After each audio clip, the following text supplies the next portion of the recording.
Hi friends, welcome in online infotech. चलिए friends, जानते हैं यूज़रशिप नाम के मायने उर्दू और अंग्रेज़ी में। यूज़रशिप इस नाम का शुमार लड़कों के नामों में होता है। ये नाम शुरू होता है हुर्फ ये से। इस नाम के जुमला हुर्फ 8 हैं। इस नाम का ताल्लुक़ क़दीम मिस्री ज़बान से है।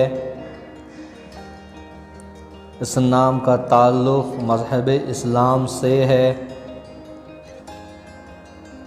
इस नाम का खुशकिस्मती नंबर 8 है।